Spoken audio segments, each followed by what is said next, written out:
አንቺ ፈልጌ ብመጣ እኮ መጀመሪያ የመጣሽብኝ አንቺ ነሽ። በዚህ ጉዳይ እንኳን አንቺ የመች አስታራቂ አንቺ። ከዚህ በላይ ምንም ልንላቸው አንችልም። እየተደረገ ያለው ነገር ምንድነው? አረግ የምችለው ግን መከላከል አለብኝ። እከላከላለሁ፣ ከሱ ነጥላታለሁ። ትላንትና ከተፈጠረው ነገር በኋላ የሩታ እናት በቀጥታ ጥብቅ የተባለ ማስጠንቀቂያ ለሁሉም መስጠታቸውን ሰምቻለሁ ማለት ነው። እውነት ነው፣ ልጃቸው ላይ እየተደረገ ያለው ጫና ሲታይ ይሄንን ነገር በግልጽ እንዲናገሩ የሚያደርግ ነው ማለት ነው። ምክንያቱም ሁሉም ሰው ችግሮችን ለመፍታት ከመጣ በትክክለኛው መንገድ ችግሮችን መፍታት እንጂ ሁሉ ጊዜ ሩታ ላይ የማይሆኑ ድርጊቶችን እየፈጸሙ እሷን እያሳጡ እሷን እንደ ችግር ፈጣሪ እያሳዩ እሷ በመካከላቸው ያለውን ግንኙነት እንደምታበላሽ አድርገው ለሌላው ሰው እያሳዩ የሚቀጥሉበት መንገድ ለማንም የማይዋጥና የማያስኬድ መሆኑን ነው እየተረዳን ያለ ነው ማለት ነው። ትላንትና ከታዘብናቸው ነገሮች ውስጥ የመጀመሪያው ሆን ብለው ሩታን ጥፋተኛ አድርጎ ለማሳየት ማለት ነው። ከተቻለ ሰላም ለመፍጠር ካልሆነ ደግሞ ሩታን ጥፋተኛ አድርጎ ለማሳየት ተሰባስበው የመጡበት እንደሆነ አብዛኞቻችሁ ደርሳችሁበታል ማለት ነው። እና ይሄ ነገር ደግሞ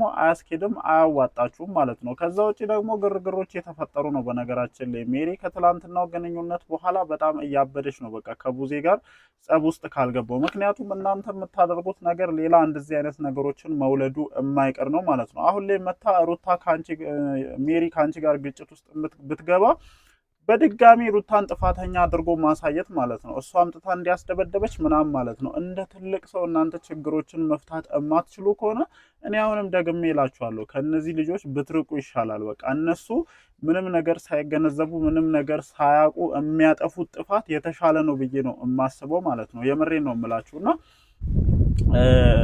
እኔ አሁን እውነቴን ነው። በቃ የሆነ የታዘብኩት ነገር ምንድነው ያንን ነገር ካደረግሽ በኋላ ድጋሚ አንቺ በእነሱ ጉዳይ ውስጥ በፍጹም መግባት የለብሽም ማለት ነው። በጣም ብዙ ሰው ታዝቦሻል በነገራችን ላይ የምሬን ነው የምላችሁ። በጣም ብዙ ሰው ነው የታዘበሽ ማለት ነው። እንዴት እንደምታስቢ ከዚህ በፊትም በፕራንክ አስታከሽ ምን ስትይ እንደነበር በደንብ እናውቃለን እና ውስጥሽ ያለውን ነገር ነው በቃ እቺን አጋጣሚ ተጠቅመሽ እንዴት እኔን በንቀት መንፈስ ታወራኛለሽ ብለሽ እያፈነዳሽ ያለሽውና ይሄ ነገር ደግሞ አያስኬድሽም ማለት ነው። ማንም ሰው ይታዘባቸዋል። ምክንያቱም እዚህ ሚዲያ ላይ የመጣ ነገር እስከሆነ ድረስ ሁላችንም እናያለን። ልክ የሆነውን ነገር እናውቃለን። ልክ ነው ብለን የማናስበውን ደግሞ ልክ አይደለም እንላለን እና አንዳንድ ጊዜ እኔ ትልቅ ነኝ ማንም ለኔ ምላሽ አይሰጥም ከሚል ነገር ተነስተን የምናደርጋቸው ነገሮች ዞሮ ዞሮ ዋጋ ያስከፍሉናል ማለት ነው። አለቀ በቃ። እነዚህ ልጆች የፈለገ ሊለያዩ ይችላሉ፣ የፈለገው ትዳራቸው ሊፈርስ ይችላል። ግን ደግሞ እነዚህ ልጆች የሚያስተሳስር ጉዳይ መሀላቸው ላይ እስካለ ድረስ እናንተን እንደ ቤተሰብ የሚያስተሳስር ልጅ በመካከላቸው እስካለ ድረስ እያንዳንዷ ካፋችን የምትወጣው ነገር እያንዳንዷ ነገር ጥንቃቄ ይፈልጋልና ይሄ ነገር ከግንዛቤ ውስጥ መግባት አለበት። እንደነገርኳችሁ እንግዲህ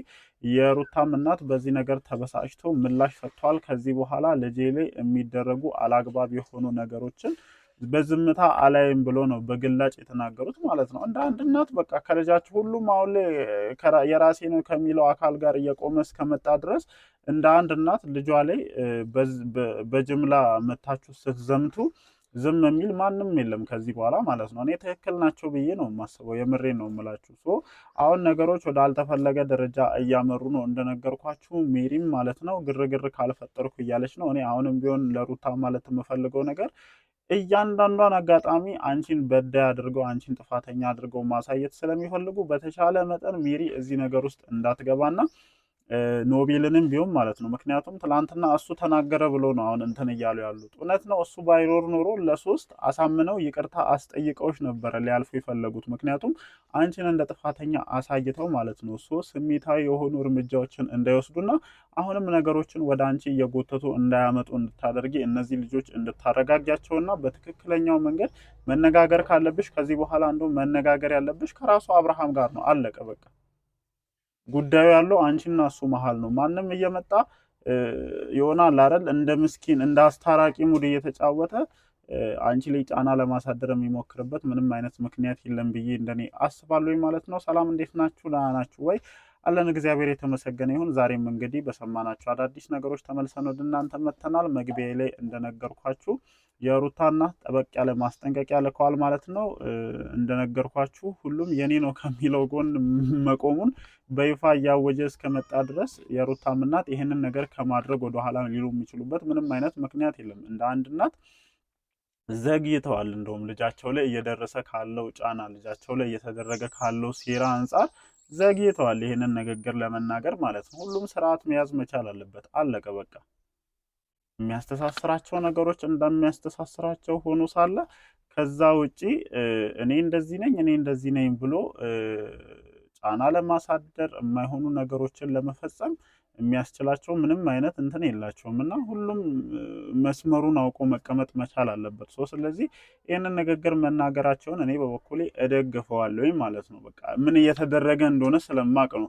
ምን እየተደረገ እንደሆነ የማታውቁ ሰዎች እና አንዳንድ ደግሞ ይሆናል አይደለ ከምታዩት ነገር ተነስታችሁ ዝም ብላችሁ ጭፍን የሆነ ድጋፍ የምትደግፉ ሰዎች አላችሁ። የምሬን ነው የምላችሁ። የሆነ ጭፍን የሆነ ድጋፍ ማለት ነው። እኔ ቤትም እያየሁኝ ነው። በቃ እንዴት ማንም የእነሱን ግንኙነት የሚጠላ ሰው የለም። በነገራችን ላይ ማንም አይጠላም። በቃ ከተለያየ እሱም የራሱን ህይወት መኖር ይችላል፣ እሷም የራሷን ህይወት መኖር ትችላለች። አለቀ በቃ።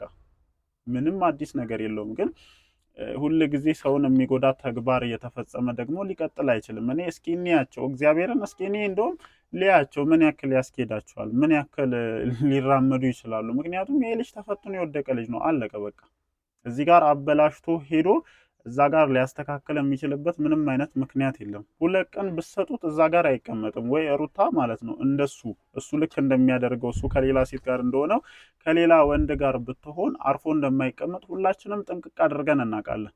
እስኪ ይዛ ትምጣ። አሁን እኔ ካለችበት ሁኔታ አንጻር ካለችበት ነገር አንጻር ተረጋግታ መቀመጥ ስላለባት ትኩረቷን መሰብሰብ ስላለባት ወደ ራሷ መመለስ ስላለባት እንጂ የምሬን እኮ ነው። ለደስታ ይቅርታ ብታደርግለትና አብሮ ብትሆን ምን ሊፈጠር እንደሚችል ሁላችንም እናውቃለን። ይመጣል እንደተለመደው መሆን አትችይም ይላታል።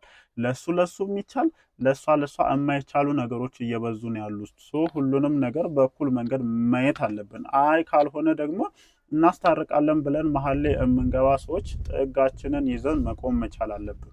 ይሄ መልእክቴ ለማን እንደሆነ ይገባቸዋል ማለት ነው። ከዛ ውጪ እንደነገርኳችሁ ምንድነው ሜሪ የትላንቱን ነገር ካየው በኋላ እንዴት እነካለው አይነት ነገር እንትን በጣም እየተፈጠረ መሆኑን ሰምቻለሁኝ እና ምን ያክል ነገሮችን እንደሚያበላሽ እና ምን ያክል ችግር ሊፈጥር እንደሚችል ነግሬያችኋለሁ። ምክንያቱም እቺ ልጅ ጥፋተኛ አድርጎ ለማሳየት የማይደረግ ነገር የለም እስከዛሬ ድረስ በነገራችን ላይ ማለት ነው። ከዚህ በፊት በጣም በተደጋጋሚ እናገራለሁኝ። ይቅርታ እንደሚፈልግ ሰው እርቅ እንደሚፈልግ ሰው ይመጣና ይቅርታ ይጠይቅና በነጋታው ምን ያደርጋል? ሆን ብሎ ማለት ነው ሆን ብሎ እሷ እንድትበሳጭና የሆነ ነገር እንድታደርግ ይቅርታ ያለችውን ነገር እንድታፈርስ የሆነ ቪዲዮ ከውሽማው ጋር ይለቃል። እናውቃለን ሁላችንም።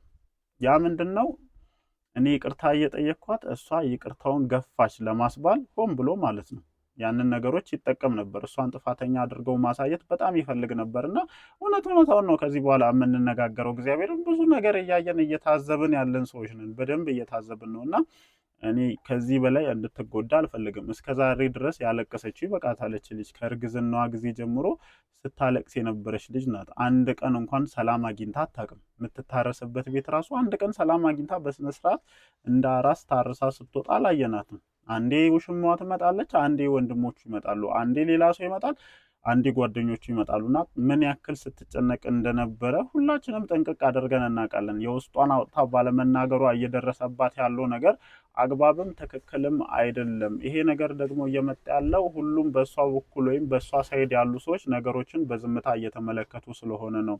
አናውቃለን፣ የምጥላቸው ነጥቦች እንዳሉ በደንብ እናውቃለን። አሁን ባለፈው የሰራቻቸው 2 ሚስቴኮች በቃ እሱ ያደረገውን ነገር በሙሉ እዛ ውስጥ ውጠው ያችን 2 ነገር እያነሱ እሷን ለማሸማቀቅና እሷ ትክክል አልሰራችም ለማስባል የሚጠቀሙበትን መንገድ በደንብ አይተናል። እና እንደዚህ አይነት ስህተቶችን ስትሰራ ጠብቀው ምን እንዳደረጉ አይተናል። ታዘብን እኮ በቃ አየናችሁ።